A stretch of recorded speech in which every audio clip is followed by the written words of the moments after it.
माननी कि तू ए घर के मालकिन बाड़ू, बाकी का तोरा ये भी ना सिखाइल गई कि कुछ करे से पहले अपन से बड़ा लोग के इजाजत ले लियल जाए।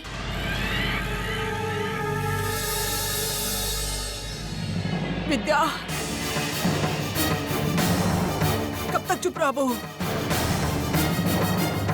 आज तो इल्जाम तो हर साथ साथ हमारे संस्कार पे भी लग रहा है। इनकरा सबके जवाब दा।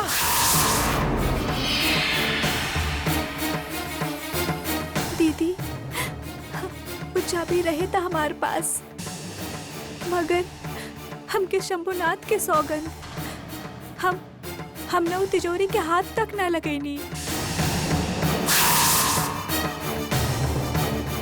हमार माना हमार शादी पर जे कंगन हमके देले रहे, ओकरा बेच कर हम इनका खातिर गिटार लेनी।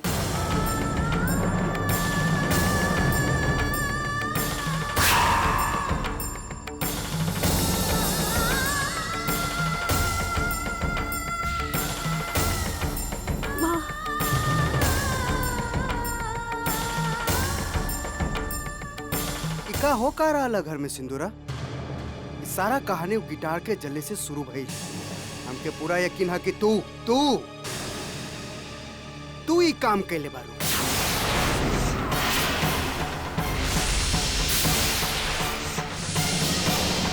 तू ही रहा ना वो कहत रहा कि सागर खातिर हमरा दिल में बहुत प्यार है। हमके तोहार प्यार समझ में ना आवेला। अगर प्यार है तो सागर के दुख काहे तू ओकर गिटार जलैला?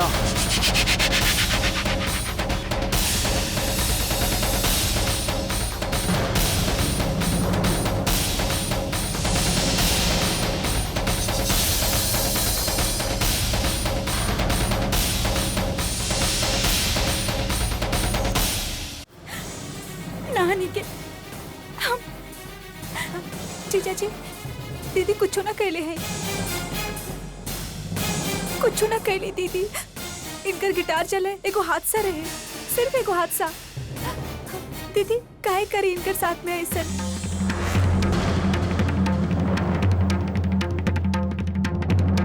जीजा जी, जीजा जी, बंद करो अपन अच्छाई के नाटक विद्या। अपन पति के नजर में उठे खातिर हमरा के तोहार मदद के जरूरत नहीं के, समझ लू तू? का समझे लू तू अपने आप के? या तो तू निहायती बेवकूफ बाड़ू, या तो बहुत चालाक। अनिकेत के सामने हमरा के बचावे में तोहार का स्वार्थ?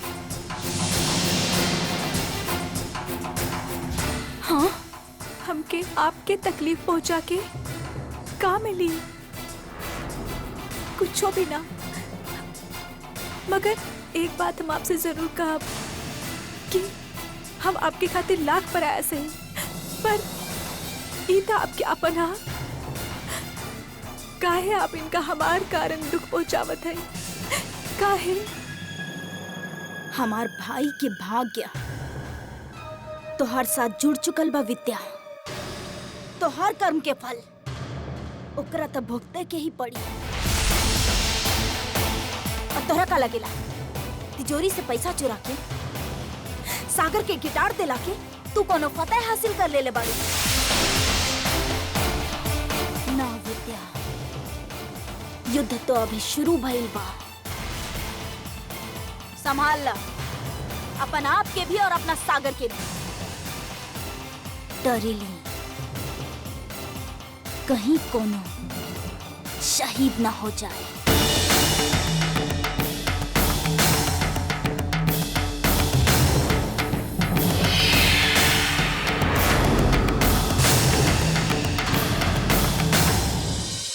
कैसे समझाएं हम आपके दीदी कि हम वो तिजोरी के हाथ पे,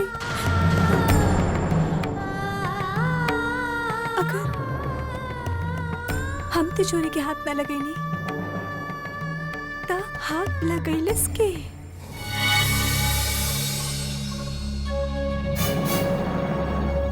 आवा आवा चाची आवा। इला पूरा 10,000 बा। तोबा भगवान बचाए ऐसन काम से। अरे जान जोखिम में डाल के हमें पैसा के प्रबंध कैले बानी।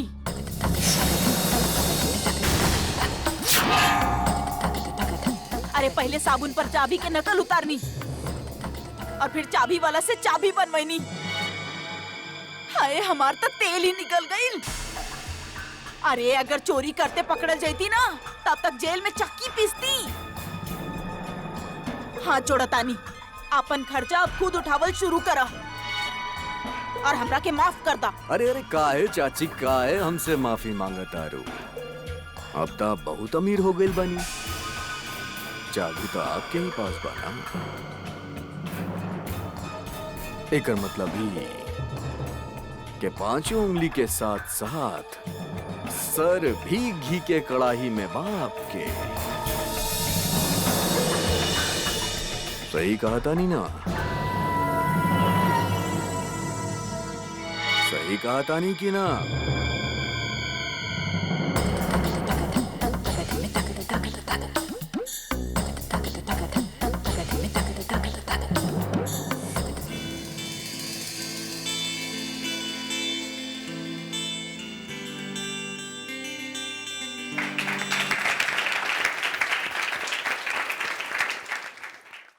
इस जबरदस्त परफॉर्मेंस के बाद अब बारी आवता हमनी के नेक्स्ट परफॉर्मर की, जिनकर उम्र महज 8 साल के बा और उनका नाम बा सागर प्रताप सिंह।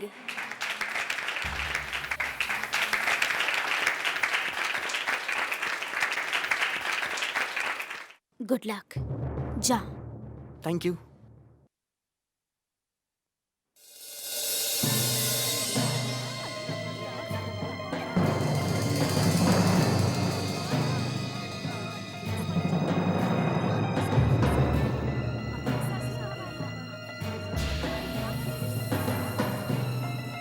हेलो, हमारा नाम सागर बा, सागर प्रताप सिंह। हम आप लोग के एगो बहुत बहुत बहुत प्यारा गाना सुनाई।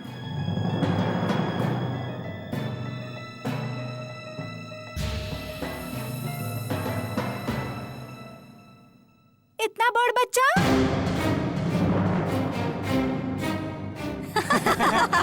हमके तो ये पागल लागेला, अपना आपके 8 साल के बतावेला।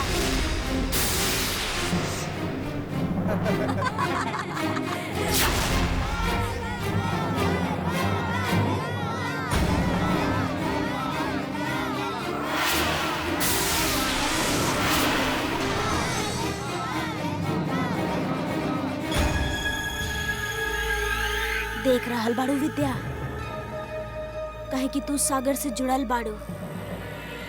ऐसे जिंदगी के हर कदम पर सागर के गलती के अंजाम भुगते के ही पड़ी।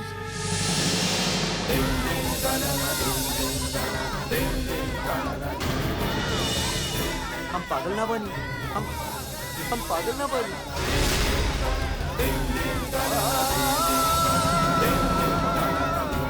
हम पागल ना बनी।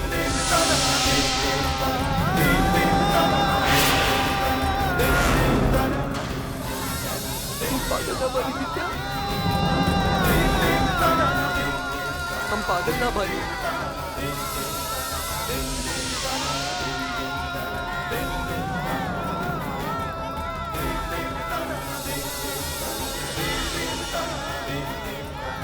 हम पागल नहीं।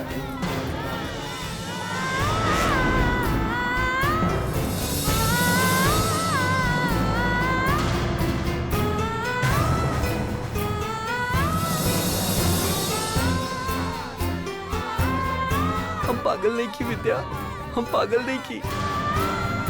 हम तो सिर्फ गिटार बजावे चाहत रहनी। ये लोग के बोला ना कि हम पागल नहीं की। अब बस चुप हो जाए। हम बात करब ना, हम बात करब उनकरा से। आप बस चुप हो जाए। चलिए उठी।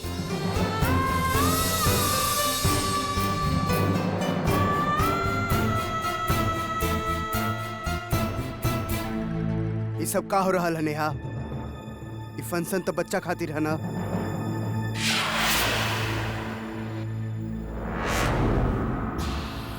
बाहर निकालिए एकरा।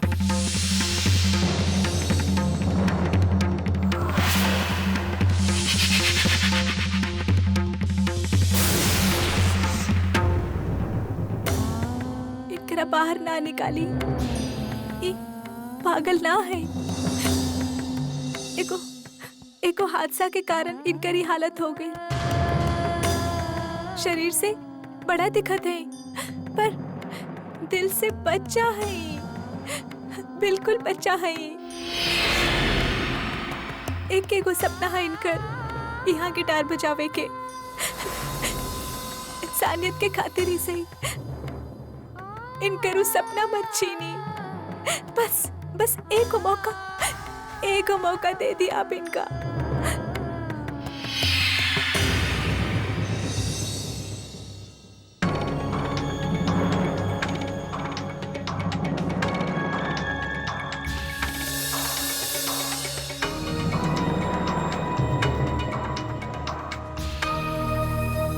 देखिए, आप शांत हो जाएं।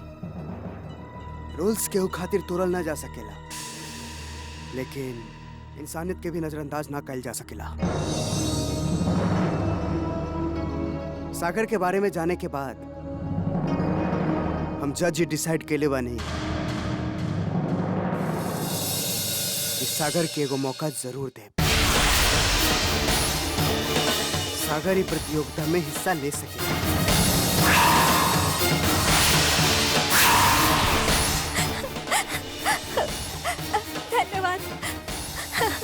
धन्यवाद।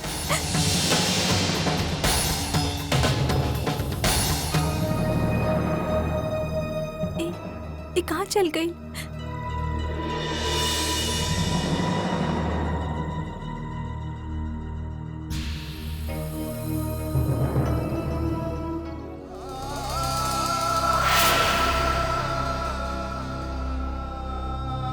सब हमके चिढ़ावता रे, सब हमके चिढ़ावता रे। हमके पागल कहता रे। हम पागल नहीं की ना ना, लेकिन हम बजा के दिखाई, हम गिटार बजा के दिखाई।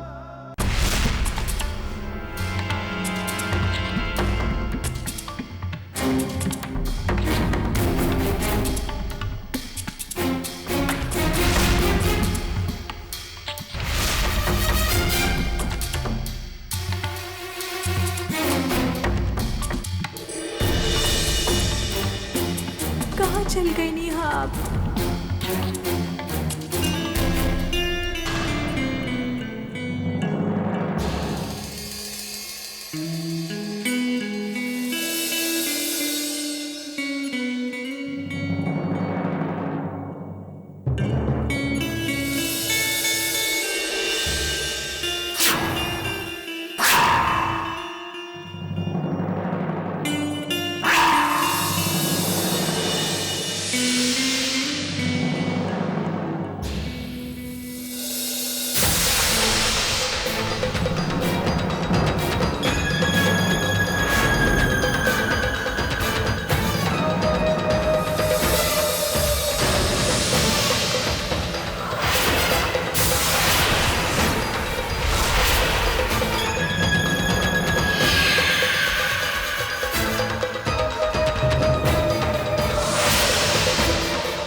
लाइट काहे बंद हो गई?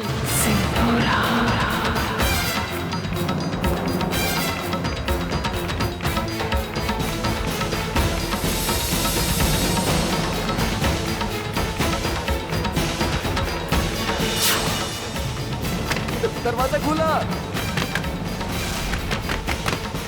दरवाजा खुला। लाइट काहे बंद हो गई?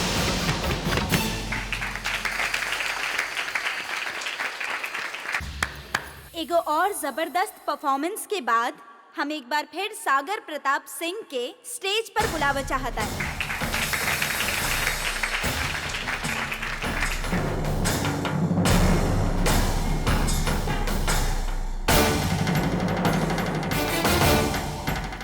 लाइट जलावा।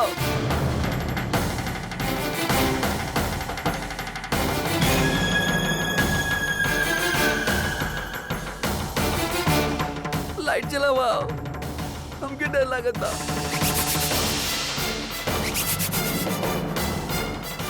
Pratap Singh, please come on the stage. Light जलावा, हमके डर लागत बा।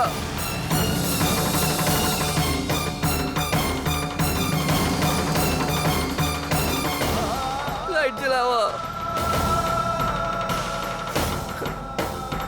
लाइट जलावा।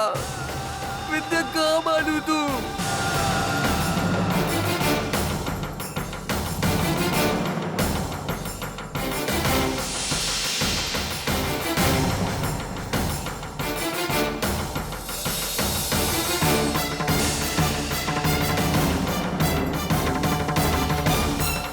लाइट जलावा, लाइट जलावा, हमके डर लागत बा।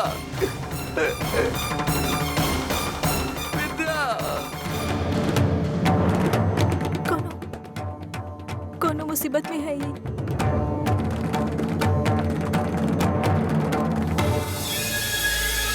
सही पहचान लू तू विद्या। सागर वाकई मुसीबत में बा। ई त खाली शुरुआत बा, आगे आगे देखा।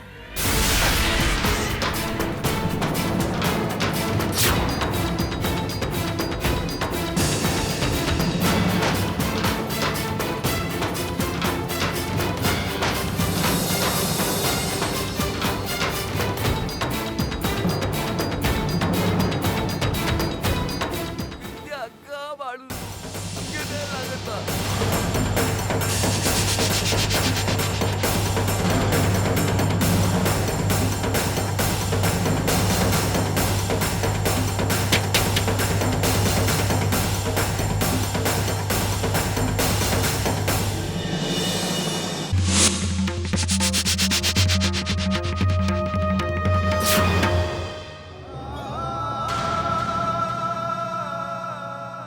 सुनी,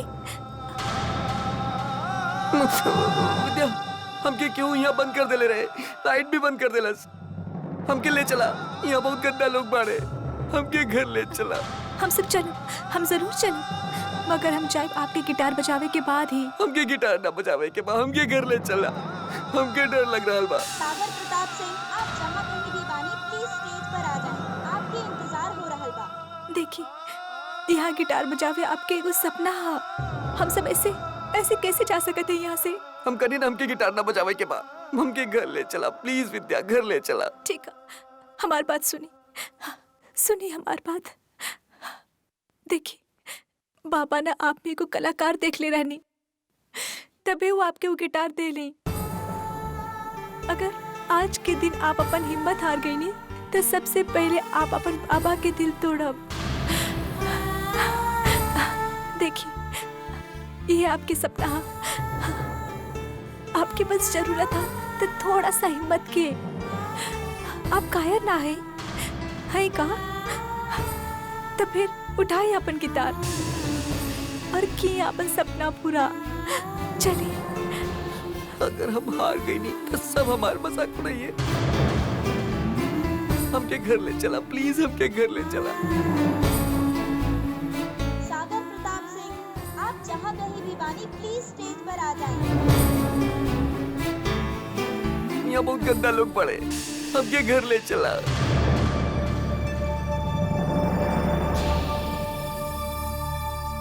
ओ नाल सिंदूरा के तीर चलल बा।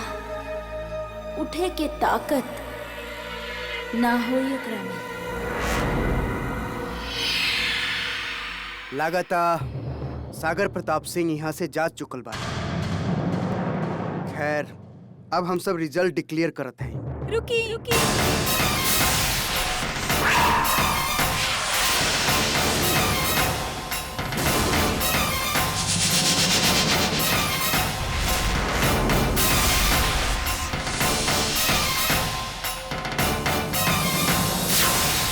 ये तैयार है।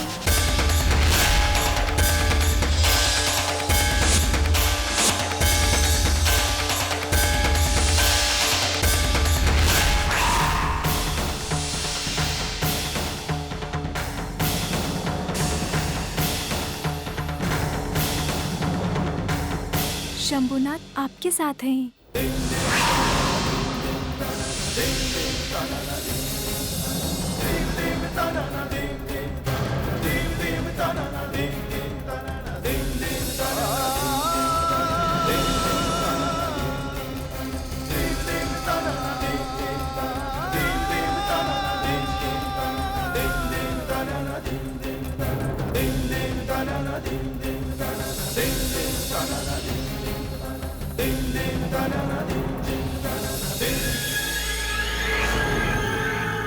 शाबाश विद्या। अपन पति के सबके सामने जोकर कैसे बनवावे के बा ई केहू तोहरा से सीखे। देखा, जरा देखा ओकरा तरफ। जिद तो हार और सजा होकर देखा कैसे कांप रहल बाऊ। देखा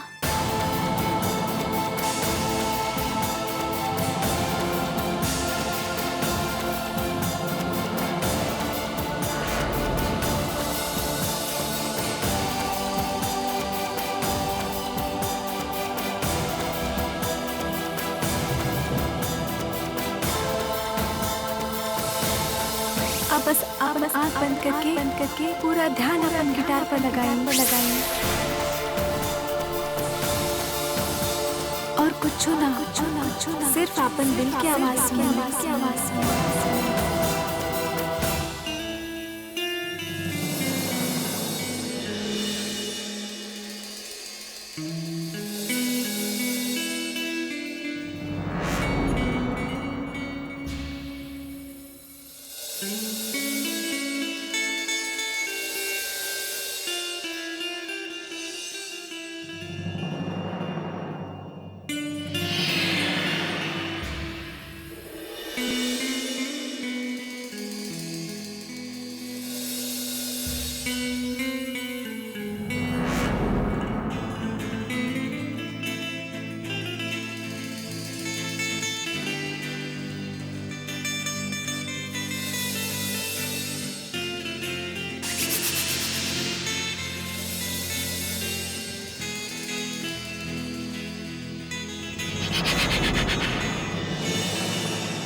थैंक यू। ये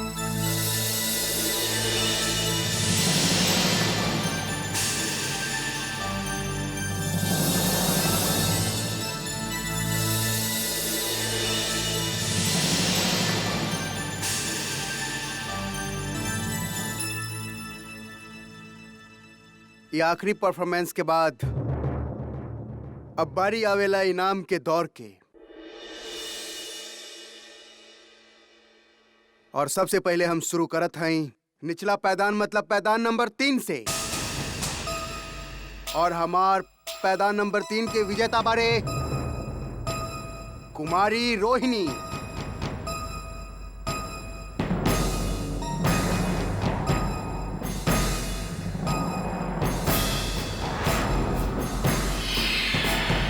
और दूसर पैदान के विजेता बारे रवि शंकर।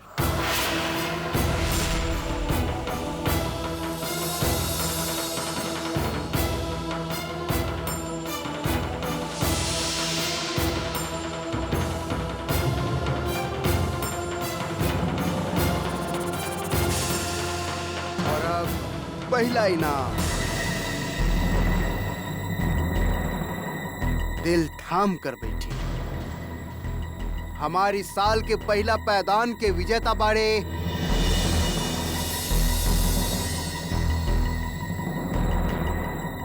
रोहन ठाकुर।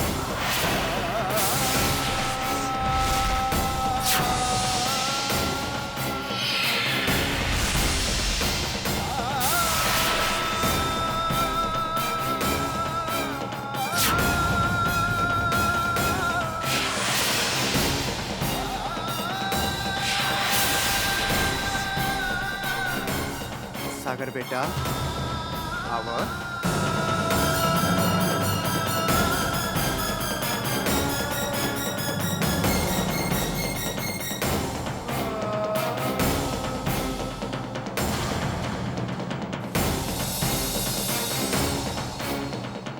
ई प्रतियोगिता के अनुसार हम इनका कोनो इनाम त ना दे सकीला, लेकिन इतना जरूर कहब, यू आर द बेस्ट। शाबाश बेटा। रोहन बेटा, ये आपकी ट्रॉफी। थैंक यू सर। हम आप लोग से कुछ कहे चाहता नहीं। जरूर। ये ट्रॉफी हमरा के मिलल बा, बाकी एकर असली विनर सागर बा।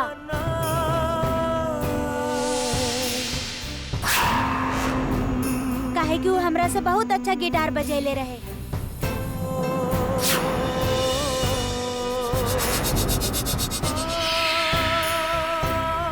ऐसे हमें ट्रॉफी सागर के देतानी।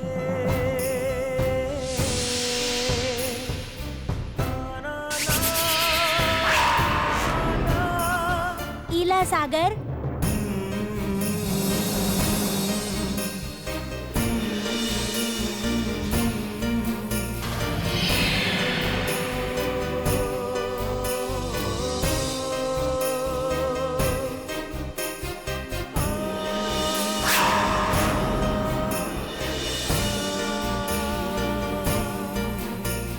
Thank you.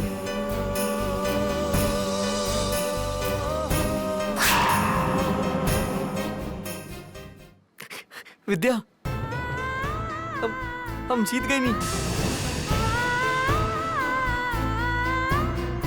आवा ना। जज अंकल बुलाई ना उकरा के। आवा बेटा। आवा।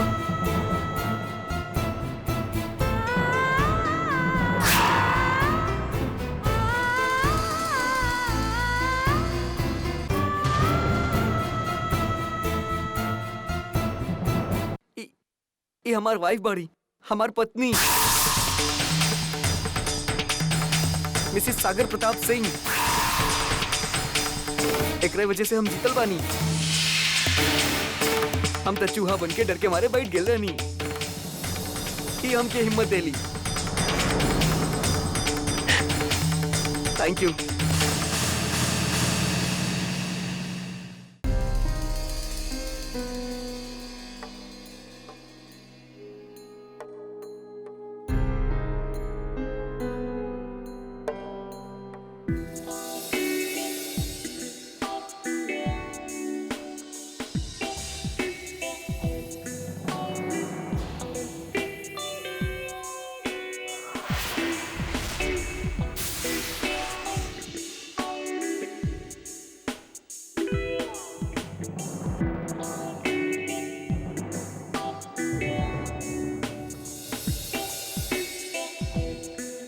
का भइल सागर? कैसन रहल कॉन्टेस्ट?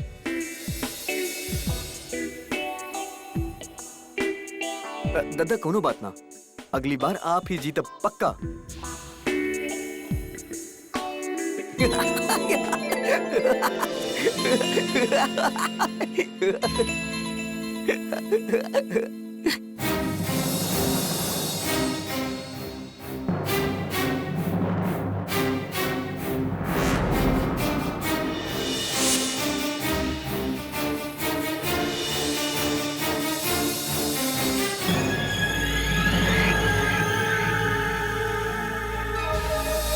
हमार भाई हमरा साथे जाए और जीत के ना आए,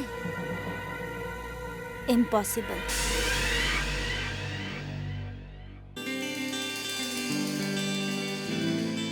पता बस अब हमके ऐसे ऐसे करके चिढ़ावत रहले। हम तो डर गए रहनी। हमके लागल कि हम गिटार बजा ना पाई। फिर विद्या। कमाल की भीड़ रहे वहाँ छोटकी माँ। बाकी जैसे ही हम ऑर्गेनाइजर्स के बतैनी कि हम के हैं, तो सागर खातिर दरवाजा खुल गई। हाँ ना सागर? हाँ, लेकिन विद्या फिर। अगर विद्या के भरोसे रहती तो सागर वहाँ कबो न पहुँच पा।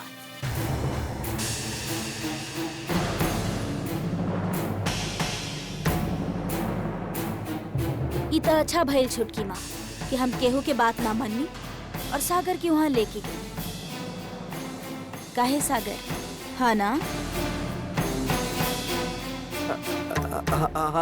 हाँ, लेकिन विद्या फिर हमरा के सागर, तो हर जीत के खुशी में हम तोहरा खातिर एगो बहुत बड़ा तोहफा चुन ले बानी। अब तू जाके आराम करा और जल्दी ही तोहार तोहफा तोहार पास हुई। हम अभी आराम ना करब, हम अभी गिटार बजाई।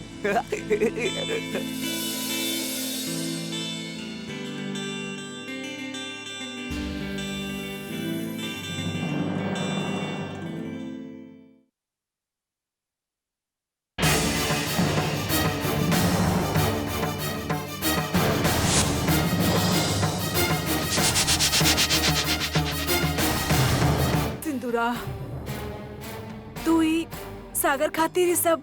छुटकी माँ, हम जाने नहीं कि आप लोग ही सोचे नहीं कि हम सागर के खुशी से जलेली। बाकी उम्मीद करे नहीं कि आज के इस सच के अपन आँख से जान लेवे के बाद भविष्य में सागर के लेके आप लोग हमरा ऊपर कबो शक न करब।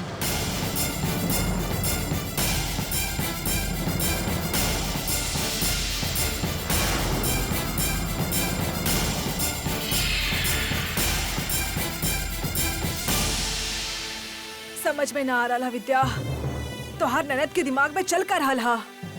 समझता हमके भी ना आ रहा माँ। दुख की बात तो यह कि दीदी हमारे वजह से इनका चोट पहुंचा रहा है। दिल तक कर रहा कि अगर हमार वजह से इनका इतना परेशानी है घर में, अगर हमार रहल इतना तकलीफ दे है इनका खातिर, तो हम आज और यह वक्त ये घर के छोड़ दी। विद्या, जीवन एगो युद्ध है। एकरा से भागे के बजाय चौकन्ना होके बहादुरी से लड़े के चाहिए। विद्या, तोहार साथ दामाद जी के ताकत है, उनकर सलामती है। अगर तू उनकर साथ छोड़ देबू तो ई लोग गिद्ध के तरह नोच डली है उनकरा के। तब फिर कौन दे सहारा उनकरा के? सीता मैया ना वनवास में राम जी के साथ ना छोड़े रहे विद्या, उनकर साथ रह के बहुत सेवा कैले रहे उनकर। ये एगो नारी के धर्म है।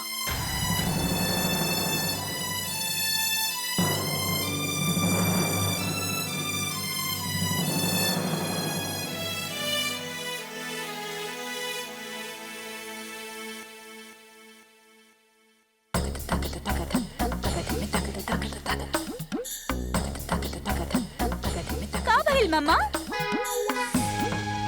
आप ऐसे माउथ बना के काहे घूम रहल बानी? त का करी? अरे हम कमर तोड़ मेहनत कैले बानी कि हम दोनों एक घर से चिपकल रही। बाकी वो कमबख्त विद्या त सागर के जिंदगी में हमनी से भी बड़ा जोंक निकल ली। अरे वो फिर से ओकर जिंदगी में ऐसे चिपक गईली कि हमनी खातिर सारा दरवाजा बंद कर देली। आंटी जी मिठाई, दद्दा के जीत पे सिंदूरा दीदी बिजले बाड़ी। भगवान सौगंध, छोटा ठाकुर के जीत से हम इतना खुश बानी कि एगो मिठाई के टुकड़ा से हम सबर ना कर पाई। डिब्बा ही छोड़ दा। जी अभी सबके मिठाई बांटे के बा। आए हाय, तेवर तो देखा नौकरन के। जुबान लड़ावेला मालिक लोग से। आगे से याद रखी हा, हमरा नौकर लोग से जबान लड़ावल बिल्कुल पसंद नहीं खे। अब जाए यहाँ से।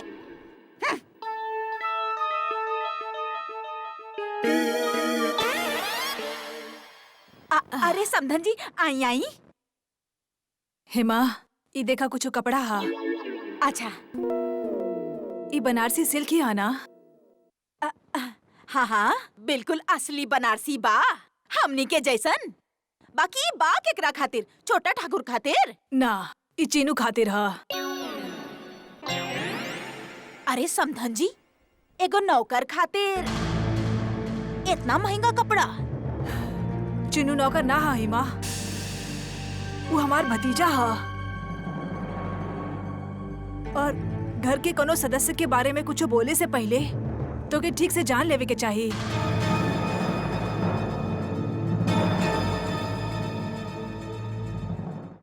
चालू का तोहर कान उहे सुनलस जे हमार कान सुनलस। बिल्कुल मम्मा, पूरा सेम टू सेम। अब आपके कुछ भी कहे से पहले सावधान रहे के पड़ी।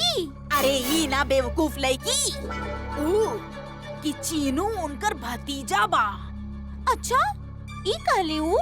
फिर एकर मतलब कि अगर चीनू ए घर के नौकर ना ह त ए घर के हिस्सेदार जरूर बा। तो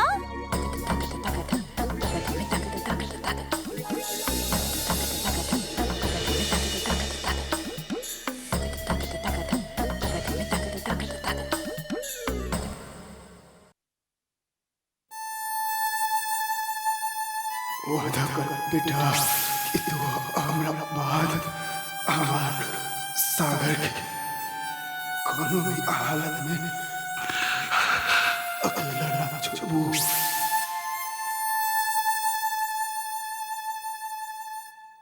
आप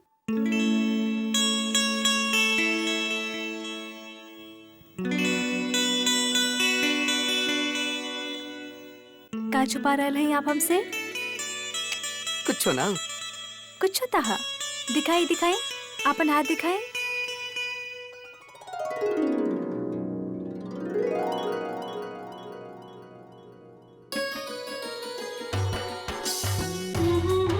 ई तरह खातिर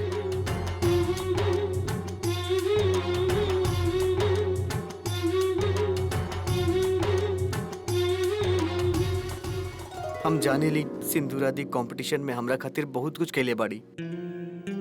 हम ये भी जाने ली कि तू हमार गिटार हमके ढूंढ के देले बाड़ू और हमके स्टेज पे जाए के हिम्मत देलू। ना तो हम कंपटीशन जीत ना पैती। अब केहू जाने या ना जाने, हम माने ली तू हमार सबसे अच्छा दोस्त बाड़ू, माय बेस्ट फ्रेंड। ई खातिर थैंक यू।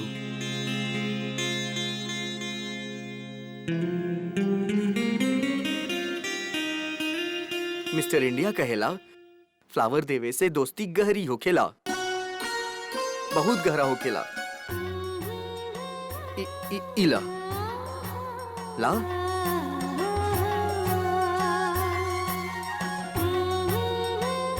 Thank you.